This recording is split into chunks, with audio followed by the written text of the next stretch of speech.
Something surprising has happened just now. When a military junta controlled power in Niger, all the European states, especially France, pressured the ECOWAS to use all power to reverse the coup.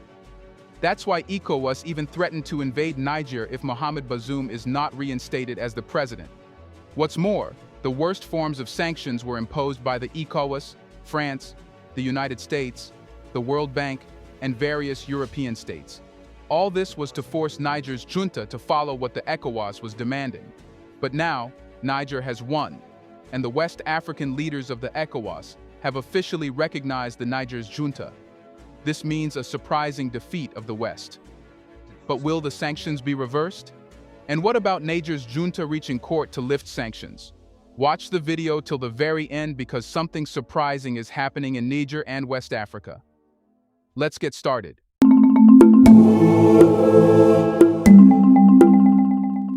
Just recently, West African heads of state officially acknowledged the ruling junta in Niger. Nevertheless, they affirmed that their sanctions, aimed at reversing the July coup in the country, would persist. This seems quite a strange stance. What the Western leaders want is the military junta to leave power in return for lifting sanctions. However, if the junta accepts this, it would not be the entity to benefit from the sanctions uplifting, making the whole argument of negotiation absurd. The leaders initiated steps for a short transition to civilian rule, intending to engage with the junta to agree on a transition program, in contrast to the 3 years initially proposed by the soldiers.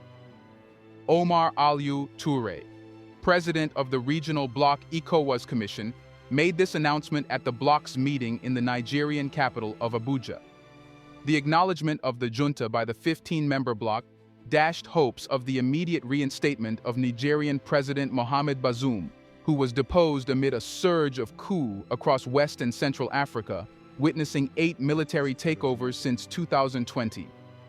In the past month, Sierra Leone and Guinea-Bissau also experienced political crises described as attempted coups. Touré informed reporters after the meeting that the heads of state recognized the events in Niger as a coup and identified the CNSP, or National Council for the Safeguard of the Homeland, as a military administration. The leaders demanded the immediate and unconditional release of Bazoum, who has been detained since the July coup, without explicitly stating his reinstatement. This makes it clear that the ECOWAS, and eventually the Western countries, has given hope for Bazoum to come back to the office. Now, they are trying to set their agenda, which is simply to release Bazoum and ensure that a civilian government will come into power. This, in other words, is an acceptance of defeat. Therefore, ECOWAS is demanding easier terms, so when the military junta accepts them, it appears to be a victory for the ECOWAS and the Western countries. ECOWAS stressed that regional sanctions on Niger would only be eased if the junta agreed to their demands. Touré clarified that failure to comply would lead the bloc to maintain all sanctions, including the use of force, and request the African Union and all other partners to enforce the capital sanctions on members of the CNSP and their associates. Despite the setbacks, Nigerian President Bola Tinubu, elected leader of the bloc this year, asserted that the bloc would continue to stand against the unconstitutional change of government in Niger. Tinubu emphasized the commitment to democracy, stating, "Democracy must win if we fight for it, and we will definitely fight for democracy." Under Tinubu's leadership, ECOWAS imposed its most stringent travel and economic sanctions against Niger, intending to send a strong message to other nations. However, these sanctions seem to have encouraged the junta, leading them to forge alliances and seek partnerships outside the region, notably with Burkina Faso, Mali, and Russia. Karim Manuel, an analyst for the Middle East and Africa with the Economist Intelligence Unit, noted that the sanctions had backfired, strengthening the junta's control and unity against ECOWAS and Western backers. The junta in Niger, via unspecified means, reaffirmed its uncompromising stance during the ECOWAS meeting. What's more, the highest court in West Africa rejected the Niger junta's appeal to lift coup-related sanctions imposed by neighboring countries, ruling that the junta is unconstitutional and lacks the authority to make such requests. But this does not change the ground reality. Niger's junta is stronger than ever and has the capacity to manage, no matter if the worst form of sanctions is put. It's surprising that despite facing stringent sanctions, according to the IMF, Niger is set to be the world's fourth fastest growing in 2024. Following the July coup that ousted President Mohamed Bazoum in Niger, the West African regional bloc ECOWAS imposed sanctions, which included closing borders, suspending financial transactions, and freezing assets. Nigeria, a neighboring country, also stopped the supply of power that contributed to 70% of Niger's electricity. Niger contested the sanctions at the ECOWAS Court of Justice in Abuja, Nigeria, citing severe hardships for its citizens, impacting the supply of food and medicine. The junta requested a provisional halt to the sanctions until a final judgment is reached. In the Thursday ruling, Justice Dupe Atoki labeled Niger's junta the result of an unconstitutional change of government and declared it not recognized as a member state of the regional bloc. The judge deemed the request for provisional measures in the name of Niger inadmissible due to the junta being unconstitutional and unrecognized. This decision may further complicate efforts to resolve the political crisis in Niger and restore civilian rule. The junta, which appointed a prime minister, has proposed a potential 3-year timeline for the return of power to civilians, a plan rejected by ECOWAS. Togolese President Faure Gnassingbé, acting as a mediator between Niger and the regional bloc, visited Niger on Thursday ahead of an ECOWAS summit scheduled for Sunday in Abuja. The summit aims to discuss the coup in Niger and other political crises in West Africa. Niger's deposed president, Bazoum, remains detained by the junta. ECOWAS has demanded his unconditional release and reinstatement as one of the conditions for lifting the sanctions. During a summit on Sunday, West African leaders upheld the sanctions imposed on Niger following a military coup in July. They specified that demonstrating progress toward a transition to civilian rule is a condition for considering the easing of these measures. The Economic Community of West African States, ECOWAS, summoned amidst a regional crisis marked by coups in Mali, Burkina Faso, Guinea, and Niger in 2020, along with 2 attempted coups in recent weeks. ECOWAS Commission President Omar Traoré announced that a commission from Benin, Togo, and Sierra Leone would engage with the leadership of Niger's CNSP regime to evaluate progress toward a short transition and other conditions for lifting sanctions. Traoré emphasized that the easing of sanctions would depend on the outcomes of these engagements. However, in the event of non-compliance by the CNSP, ECOWAS would uphold all sanctions. The most recent coup in Niger in July, resulting in the ousting of President Mohamed Bazoum, garnered international attention. In response, ECOWAS imposed stringent sanctions and suspended trade. Under military rule, Niger, a crucial Western ally in the Sahel militant fight, demanded the withdrawal of French troops, while the U.S. maintained its military presence in the country. Despite ECOWAS's call for Bazoum's immediate return to power, the rulers in Niamey have detained the ousted president and proposed a transition period of up to 3 years. Touré acknowledged the dire humanitarian situation in Niger, but accused the Niamey rulers of obstructing the flow of permitted aid into the country. He did not specify what would be considered an acceptable short transition for Niger back to civilian rule. Nigeria's President Bola Ahmed Tinubu currently chairs ECOWAS and U.S. Assistant Secretary of State for African Affairs. Mali Fee also participated in the meeting to discuss how to support Niger's return to democratic rule and enhance Sahel security. The summit also delved into delayed or uncertain transitions back to civilian rule and elections for Mali, Burkina Faso, and Guinea. ECOWAS announced lifting travel restrictions on presidents, prime ministers, and foreign ministers from those countries in transition to facilitate the advancement of negotiations. This is a big development, which shows that the ECOWAS is willing to be flexible in negotiating with the African countries where military juntas are ruling. During the summit, Tinubu advocated for re-engaging with the countries under military rule on the basis of realistic and short transition plans. Earlier this month, Nigeria expressed its intention to request the Niger regime to release Bazoum and allow him to fly to a third country as a step toward opening talks on lifting sanctions. However, Niger's military leaders rejected that option and sought Togo's President Faure Gnassingbé to act as a mediator. Before Sunday's ECOWAS meeting, Niger's military leader General Abdourahmane Tiani and some of his ministers visited Togo on Friday to strengthen bilateral ties. Tiani is willing to talk over the length of the transition and the situation with Bazoum, said a Togolese diplomatic source. ECOWAS has also retained the last option of military intervention in Niger on the table, although analysts say it appears increasingly unlikely. Since French troops began leaving the region, military regimes in Niger, Mali, and Burkina, grappling with jihadist violence, have solidified their positions and formed an alliance of Sahel states. Here's a reminder to please like and share the video and subscribe to our channel to watch more videos on Black culture, history, civilization, and identity. Let's continue now.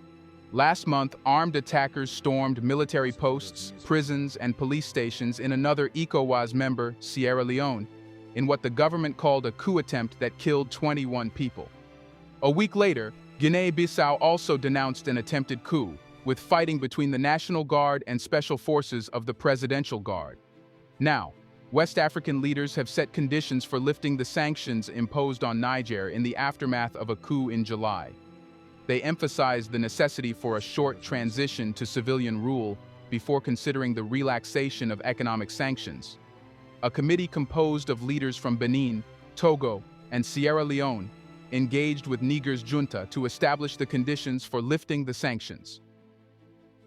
ECOWAS Commission President Omar Touré noted that compliance would result in a gradual easing of sanctions, while non-compliance would lead to the maintenance of all sanctions. The acknowledgement of the junta indicates a reduced likelihood of reinstating Niger's ousted President Mohamed Bazoum. What's more, a West African court declared the detention of Niger's ousted President Mohamed Bazoum and his family as dictatorial, emphasizing the need for a return to democratic rule through Bazoum's reinstatement. Bazoum was removed during a military coup on July 26. Since then, he, along with his family, has been held in detention. In September, according to their legal representatives, Bazoum and his family presented their case to the ECOWAS Court of Justice. Judge Gaberi Bey Ouattara, in a significant legal condemnation, issued an order for the junta to reinstate Bazoum and demanded his immediate and unconditional release. The junta has not promptly responded to this verdict. It's because it is in no mood to take orders from someone who is acting upon the French policies. The ECOWAS Court of Justice, serving as the primary jurisdiction of the regional body, issues decisions that are not subject to appeal. The court has granted the junta a one-month period to communicate its plan for executing the order. On Thursday, a West African court dismissed a case brought forth by Niger's military junta, which aimed to lift sanctions imposed by the regional ECOWAS bloc on the country following a coup in July. The transitional government argued before the Abuja-based ECOWAS Community Court of Justice that the sanctions, including border closures by Niger's neighbors and a reduction in power supplies by Nigeria, had resulted in shortages of medicines and food, causing hardships. However, the court rejected the case, asserting that the junta lacked the qualification to initiate legal action on behalf of Niger. Justice Dupe Atoki stated, "The military junta is not a recognized government and is not a member of the ECOWAS state, and therefore lacks the locus to institute this action. The case is hereby dismissed." This shows that the court, and eventually the ECOWAS, is ready to give a collective punishment to the entire Niger for the coup. This is unacceptable, as the action of a military coup cannot be made an excuse to punish the population of Niger. That's what Europeans used to do during colonization. When they could not find the person who was alleged to commit a crime, they would arrest his entire family and torture them, so the person is forced to submit. Yet Niger's junta has decided to fight the sanctions, no matter what it has to do. In October, the junta's established government announced a 40% cut in planned spending for 2023 due to sanctions imposed after the July military takeover. You should know that Niger had been a vital partner for Western countries, including the United States, in the fight against Islamist insurgents responsible for killing thousands and displacing millions. However, the junta has subsequently revoked security pacts with the European Union and former colonial power France, terminating 2 treaties with France for cooperation and administrative assistance in tax matters. This is because it knows they are holding ECOWAS reins. Before Bazoum's forced removal, Niger stood as the West's last major security partner in the Sahel, a vast region south of the Sahara Desert that extremist groups have turned into a global terror hotspot. Despite ECOWAS imposing stringent economic and trade sanctions on Niger, obtaining concessions from the ruling junta has proven challenging, as they have refused to release or reinstate Bazoum. This comes at a cost as more sanctions were imposed on Niger.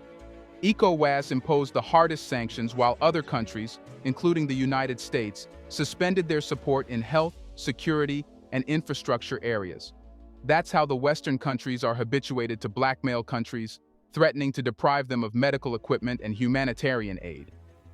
Aid, constituting almost half of Niger's annual budget, came to a halt. Neighboring countries closed their borders, and over 70% of Niger's electricity supply from Nigeria was severed. Financial transactions with West African nations were suspended, and Niger's assets in external banks were frozen, withholding hundreds of millions of dollars in aid. While these were the most stringent sanctions imposed by the regional bloc to counter coups in the Sahel, they have had little impact on the government's consolidation of power, leaving millions in Niger facing growing hardship. During the hearing, the government's lawyers highlighted the adverse effects of the sanctions: limited school supplies preventing children from returning to school, shortages in drugstores, and businesses shutting down due to rising costs. Yayi accused ECOWAS of applying harsher penalties on Nigerians compared to its handling of coups in other countries, particularly in financial transactions. The government requested the court to temporarily ease the sanctions pending the final judgment. However, ECOWAS objected to their request. François Kanga-Penon, the ECOWAS lawyer, argued that the government is not recognized under the bloc's protocol and lacks the authority to bring such a case to court. You should know that the Economic Community of West African States, ECOWAS, implemented a series of stringent sanctions on Niger, marking the most severe measures ever taken by the bloc against a member state in violation. The 15-nation bloc, excluding the 4 members suspended due to military rule including Burkina Faso, Guinea, Mali, and Niger, along with the 8-member West African Economic and Monetary Union, collectively opted to close all borders with Niger, suspend financial transactions, and freeze the country's assets in external banks.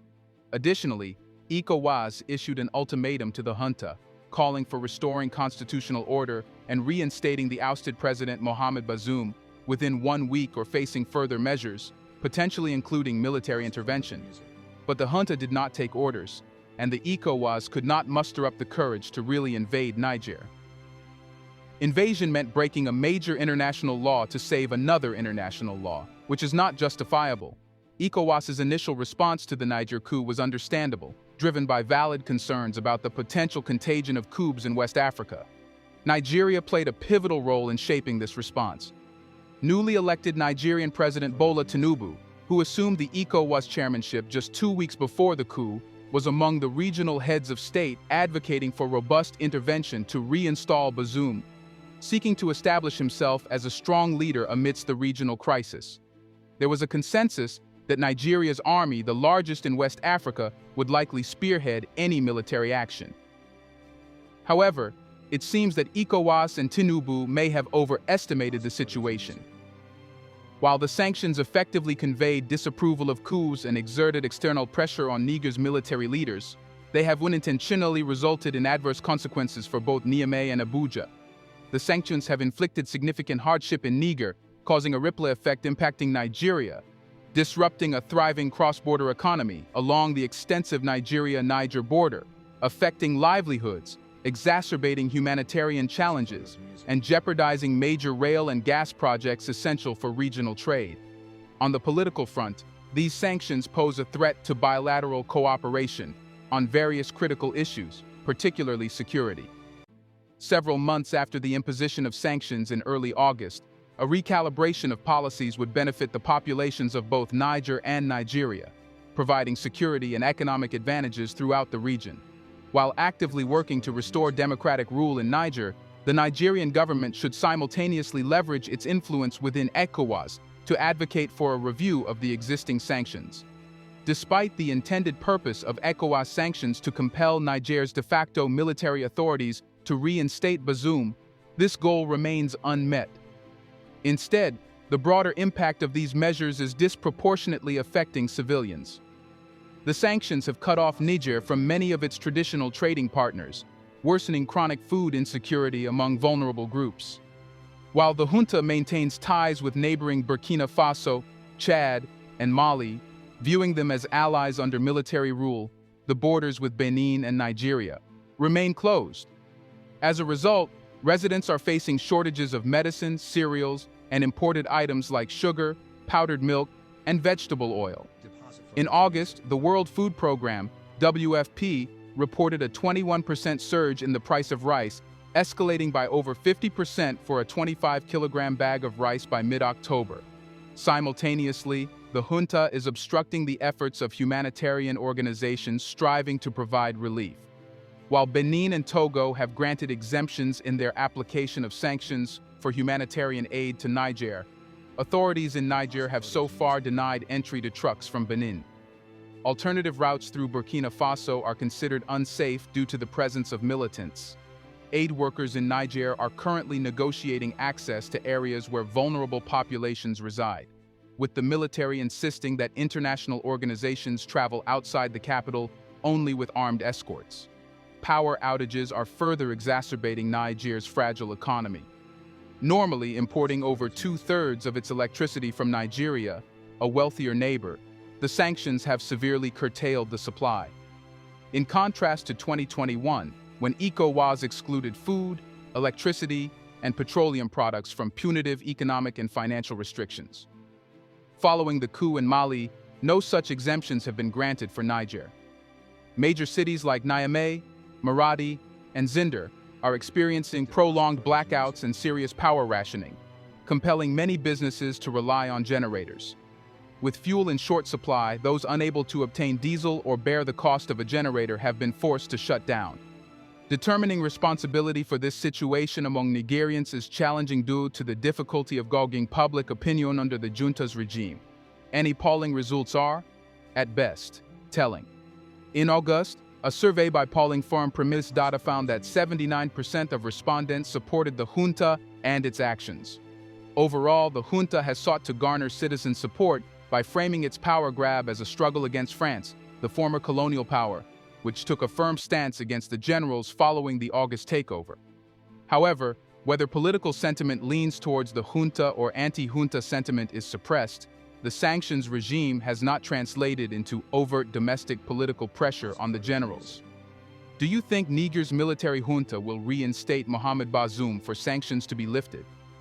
Isn't this court and ECOWAS demand stupid, given that why would Niger's junta like to have a favor in return for leaving power? Let us know your thoughts on whether the European states will recognize Niger's junta with time, because there is nothing they can do to reverse the coup now. Do you want to watch more videos like this one? If yes, subscribe to our channel and press the bell icon next to it. We have decided to bring videos on something nobody talks about: the Black culture, civilization, history, and evidence about how glorious Blacks have been. Thanks for watching, and until the next video, stay tuned.